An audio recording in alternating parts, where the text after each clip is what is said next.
আসসালামু আলাইকুম। এই ভিডিওটিতে আপনাদের সবাইকে স্বাগতম জানাচ্ছি আমি রাব্বানী। আমি আজকে আলোচনা করব কিভাবে ফ্রান্সে যারা আমরা কাজ করি, সে কাজের ক্ষেত্রে আমাদের যে সকল অধিকার রয়েছে সেগুলো কি সেটা সম্পর্কে। আর একই সাথে কাজের কন্ট্রাক্ট কিভাবে শেষ হয়ে যেতে পারে এবং শেষ হয়ে যাওয়ার পরের যেই কার্যক্রমগুলো সেটা সম্পর্কে আমি কিছুটা ধারণা দেওয়ার চেষ্টা করব। প্রথমে আসি হচ্ছে কাজের যেই বিভিন্ন ধরনের কন্ট্রা রয়েছে। আপনারা জানেন যে ফ্রান্সে বিভিন্ন ধরনের কন্ট্রা রয়েছে। যে কাউকে কাজে নিলাম, তারপর যে কাউকে আমি ইচ্ছামতো বাদ দিয়ে দিলাম। আসলে বিষয়টা এভাবে হয় না। একটা code de travail বলতে একটা নিয়ম আ নীতিমালা আসলে রয়েছে ফ্রান্সে যেটা মেনে একজনকে কাজে নিয়োগ দিতে হবে এবং সেই সাথে কাজ থেকে যদি তাকে অব্যাহতি দিতে চান তাহলে সেই নিয়ম মেনেই করতে হবে এটা। তো code de travail এর পাশাপাশি কেউ যখন আপনার এখানে কাজ করবেন বা কোন জায়গায় কাজ করবেন তখন তাকে একটি contrat দেওয়া হয়। contrat বলা হয় হচ্ছে যে কন্ট্রাক্ট। সেই কন্ট্রাক্ট বিভিন্ন ধরনের হতে পারে। সেই কন্ট্রাক্ট হতে পারে ফুল টাইম যেটাকে আমরা বলি ১৫১ ঘন্টার এটা হচ্ছে ফুল টাইম। আবার হতে পারে হচ্ছে যেটাকে আমরা বলি temps plein অথবা temps complet, হ্যাঁ? এটা হলো ফুল টাইম। অথবা হতে পারে হচ্ছে temps partiel। temps partiel মানে হচ্ছে অর্ধেক টাইম বা আপনার মন মতো ঘন্টা আরকি সেটাকে বলে temps partiel। আবার সেই একই কন্ট্রাক্টটা হতে পারে হচ্ছে déterminé, CDD যেটাকে বলে, CDD আমরা বলি ফরাসিতে, contrat à durée déterminée অথবা মানে হয় কন্ট্রাক্টটা ৬ মাসের জন্য, ১০ মাসের জন্য এরকম। আর আরেকটা আছে হচ্ছে contrat à durée indéterminée তার মানে হচ্ছে CDI, contrat à durée indéterminée। তো সেটা হচ্ছে আনলিমিটেড কন্ট্রাক্ট বলে বেশি পরিচিত আমাদের মাঝে। তো এগুলো হচ্ছে বিভিন্ন ধরনের contrat। আরো বিভিন্ন ধরনের contrat রয়েছে, contrat saisonnier বা স্পেসিফিক auto-entrepreneur এর কিছু জিনিস রয়েছে। ওগুলোতে আমি যাব না। আমি মূলত থাকি হচ্ছে CDD এবং CDI এর মধ্যে। তো ধরে নিলাম যে আপনি একটি কোম্পানিতে আপনি সিডিডির আওতায় আছেন বা সিডিইর আওতায় আছেন। তাহলে অবশ্যই আপনাকে যে কাজে রাখবে তার কিছু নিয়ম মেনে চলতে হবে। প্রথমত যে নিয়মগুলো কোড দে ট্রাভাই এর মাঝে দেয়া আছে সেটা মেনে চলতে হবে এবং একই সাথে contrat যেটা দুজন মিলে সাইন করেছেন আপনারা সেখানে যে সকল সুবিধা আপনাকে দিবে বলা হয়েছে বা যে সকল সুবিধা আপনি পাবেন সেগুলো মালিকে সেটা দিতে হবে। সো এখন আসি হচ্ছে যে contratটা কিভাবে চালু হয়। তো যখন আপনি contratটা সাইন করলেন সাথে সাথেই কিন্তু contratটা চালু হয়ে যাচ্ছে না। এরপর আসে হচ্ছে একটা পিরিয়ড যেটাকে আমরা বলি পেরিয়ড d'essai, মানে হচ্ছে ট্রায়াল পিরিয়ড যেটাকে বলা। তো ওই সময়ের মধ্যে আপনি কিংবা মালিক পক্ষ আপনারা চাইলেই সেখান থেকে উইথড্র করে নিতে পারেন এই কন্ট্রাক্ট থেকে। তার মানে আপনি বের হয়ে চলে আসতে পারেন অথবা মালিক পক্ষ আপনাকে চাইলে বের করে দিতে পারে কোন প্রকার এক্সপ্লেনেশন ছাড়া, কোন প্রকার বিশ্লেষণ ছাড়া, কোন প্রকার কথা ছাড়া বের করে দিতে পারে। কিন্তু ২ মাসের বেশি সময় যদি হয়ে যায় তাহলে ধরা হয় যে কন্ট্রাক্টটা অলরেডি চালু হয়ে গিয়েছে এবং তখন সেই কন্ট্রাক্টটাকে ভাঙার জন্য কিছু নিয়ম নীতিমালা সেগুলো মেনে চলতে হবে আমাদের। এখন আমরা আসি যে অনেক সময় এই পেরিয়ড d'essai টা কিন্তু একটু বেশিও হতে পারে। যেমন ২ মাস আপনার contrat এর মধ্যে লেখা আছে। কিন্তু একটা বাক্য সেখানে লেখা যে এই পেরিয়ড d'essai টা যত দেওয়া হয়েছে তার সমপরিমাণ বাড়তে পারে। এই ধরনের অনেক সময় লেখা থাকে। তো সেক্ষেত্রে ২ মাসের পেরিয়ড d'essai ৪ মাস পর্যন্ত যেতে পারে। আ এরকম contract এ যদি লেখা থাকে আরকি বিষয়গুলো। তো ধরে নিলাম যে আপনার contrat যেটা মানে পেরিয়ড d'essai যেটা সেটা শেষ হয়ে গেল এবং আপনার contrat চালু হয়ে গেল। তো যখন আপনার contrat চালু হয়ে গেল তখন অবশ্যই আপনি যার জন্য কাজ করছেন সে আপনাকে বেতন দিবে। এটা তার নিশ্চিত করতে হবে। আপনি তার কাছে প্রত্যেক মাসে প্রায় ২.৫ দিন করে congé payé পান। তার মানে ২.৫ দিনের পেইড ছুটি। তার মানে হইলো যে আপনি ছুটিতে থাকলেও আপনার পে করতে হবে সেটা আপনি অর্জন করেন। তারপর আপনি যে জিনিসটা আপনি পান সেটা হচ্ছে যে স্বাস্থ্যবিধি যেটা মিউচুয়াল যেটা আরকি সেটা আপনার মালিক আপনাকে দিতে বাধ্য। সো এই জিনিসগুলা এবং আপনি যেন সঠিক পরিস্থিতিতে সুন্দরভাবে কাজ করতে পারেন সেটা মালিকের নিশ্চিত করতে হবে। এর মানে কি? এর মানে হচ্ছে যে আপনার কাজে যদি কোনো সমস্যা হয় সেটা আপনার মালিককে জানাইতে হবে। আপনার কাজে যদি কোনো প্রকার ঝামেলার সম্মুখীন আপনি হন সেটা আপনার মালিককে জানাইতে হবে। সেটা কিভাবে জানাতে হবে? আমাদের একটা স্বভাব সেটা হচ্ছে আমরা মৌখিকভাবে জানাই আসলে। যখন আপনি মৌখিকভাবে কোনো কিছু জানান সেটা কিন্তু কোনো প্রমাণ থাকে না।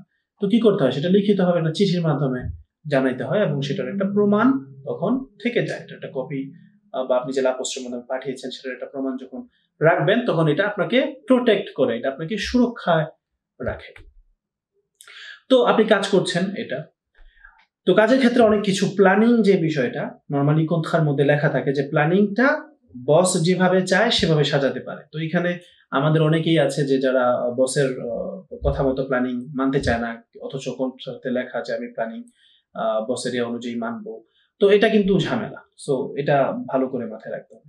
আর একটা জিনিস সেটা হচ্ছে যে আপনি যখন কাজে কোনো কারণে অনুপস্থিত হবেন সেটা অবশ্যই লিখিত আকারে বসকে জানাতে হয়। আপনি যদি অসুস্থ থাকেন তাহলে আপনার যেই আগে মালাজির একটা সার্টিফিকেট দেওয়া হয় ডাক্তারের কাছ থেকে, সেটার একটা কপি আপনি রাখবেন, একটা কপি আপনার বসকে দিতে হবে, এবং একটা কপি আপনাকে দিতে হবে সিকিউরিটি সোশ্যাল অফিসে।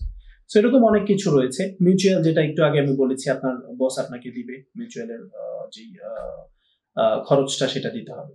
সো এই হচ্ছে বিষয়। আপনি কিছু কিছু ক্ষেত্রে আপনার বসের কাছে খাবার বাবদ টাকা চেয়ে নিতে পারেন, সেটাও আপনি আপনার রাইট রয়েছে। অথবা আপনার যে নাভিগো রয়েছে সেটার অর্থ আপনি বসকে যদি জিজ্ঞেস করেন তাহলে হয়তো দিতে পারে। এটা বাধ্যতামূলক কিনা এটা এক্স্যাক্টলি বলতে পারছি না, তবে আপনি চাইলে সেটা নিতে পারেন যদি আপনার এক্সট্রা খরচ হয়। এটা সেটা আপনি আলোচনা করে নিতে পারেন। তো এই গেল। তো ধরে নিলাম আপনি সুন্দরভাবে কাজ করছেন, কিন্তু আপনি লক্ষ্য করছেন যে আপনার কাজে কোনো প্রবলেম হচ্ছে। তো আমি যেটা একটু আগে বললাম সেটা লিখিত আকারে বসকে অবগত করাই হচ্ছে বুদ্ধিমানের কাজ, যে আমি এই সমস্যার সম্মুখীন, দয়া করে এই সমস্যাটা সমাধানে সহযোগিতা করা হোক, এই ধরনের। এটা গেল। এখন কোনো কারণে কন্ট্রাক্ট শেষ হতে যাচ্ছে। এখন কন্ট্রাক্ট শেষ হবে, এটা একাধিকভাবে হতে পারে। আপনি চাইলে এইভাবে কন্ট্রাক্ট শেষ করে ফেলতে পারেন। কন্ট্রাক্ট শেষ করতে পারলে এটার বিভিন্ন মাধ্যম রয়েছে। প্রথমটা হচ্ছে দেমিসিয়ন। দেমিসিয়ন মানে হচ্ছে যে যখন আমি কাজ করছি, আমি একজন কর্মচারী, আমি আর কাজ করতে চাই না, স্বইচ্ছায় কাজ থেকে আমি বের হয়ে যেতে চাই, সেটা হলো দেমিসিয়ন। দেমিসিয়তে একটা প্রবলেম হচ্ছে কি, যে দেমিসিয়তে আপনি সমাজে যেতে পারবেন না পরবর্তীতে। যদি স্বইচ্ছায় আপনি দেমিসিয়ন দেন তাহলে সমাজে যেতে পারবেন না, এবং একই সাথে আপনার যদি অনেকদিন কাজ করেন একটা সোসাইটিতে তাহলে আপনার কিছু আর্থিক সুবিধা এখানে জমতে থাকে। যদি আপনি দেমিসিয়ন করেন তাহলে সে আর্থিক সুবিধা জমা থেকে আপনি কিন্তু পাবেন না সেটা। তো এটা হলো দেমিসিয়ন। তো দেমিসিয়নটা আসলে যদি একদম দেয়ালে পিঠ থাকা না থাকে বা অন্য কোনো বেটার অপরচুনিটিস না থাকে তাহলে আমার মনে হয় যে করা উচিত না দেমিসিয়ন। দ্বিতীয় যে বিষয়টা সেটা হচ্ছে রুপচার কনভেনশনাল। রুপচার কনভেনশনাল মানে হচ্ছে যে দুই পক্ষের সমঝোতায় আসলে কাজে কন্ট্রাক্টটা শেষ করা। সেক্ষেত্রে আপনি সমাজে যেতে পারবেন এবং আপনার কিছু পাওনা দাওনা এগুলো সবকিছু আপনাকে দিতে হবে। আপনার যদি ছুটির টাকা পাওনা থাকে সেগুলো আপনাকে পে করতে হবে। আপনার যদি বেতন পাওনা থাকে সেগুলো আপনাকে পে করতে হবে। এবং অবশ্যই কন্ট্রাক্ট শেষ হওয়ার পরে এটা আপনি যাই করেন না কেন, আপনি দেমিসিও করেন না কেন, রুপচার কনভেনশনাল করেন না কেন, বা পরবর্তীতে আমি যা বলতে চাচ্ছি সেটা করেন না কেন, সকল ক্ষেত্রেই কন্ট্রাক্ট শেষ হওয়ার পরে আপনার মালিকের, মানে আপনার বসের, আপনাকে 3টা ডকুমেন্ট দিতে হবে।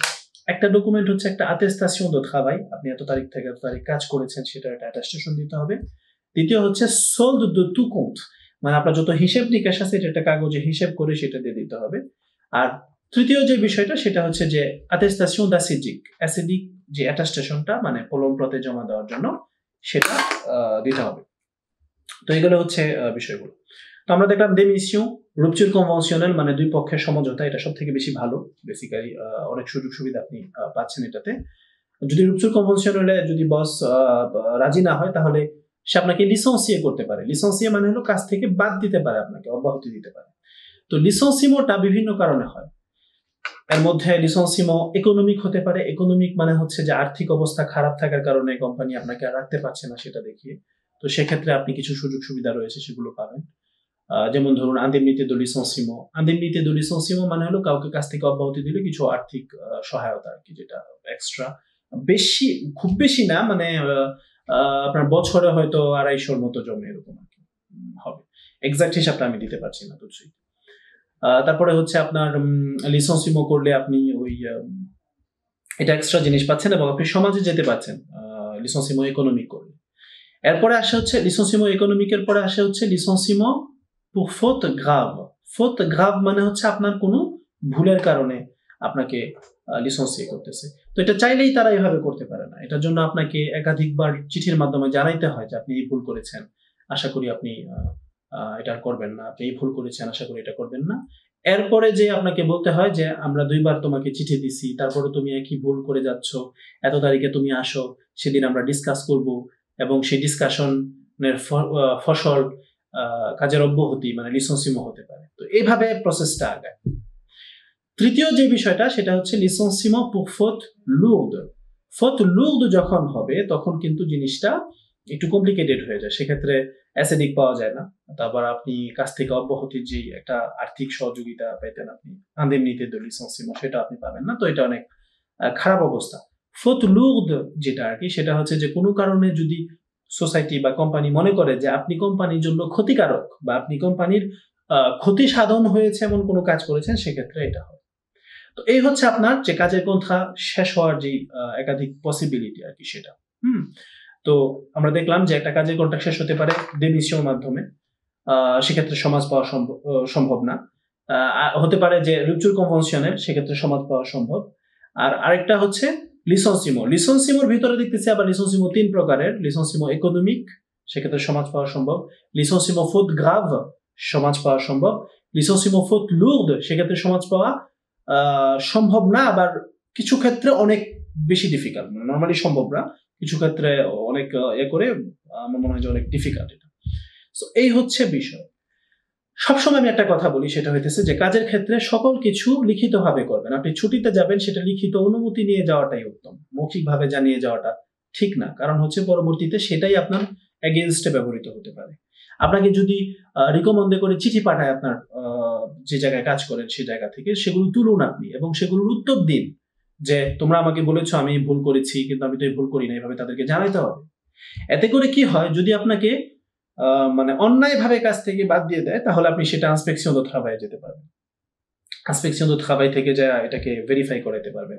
তারপর আবার আদালতে যেতে পারবেন, যেটাকে আমরা ফ্রিডম বলি।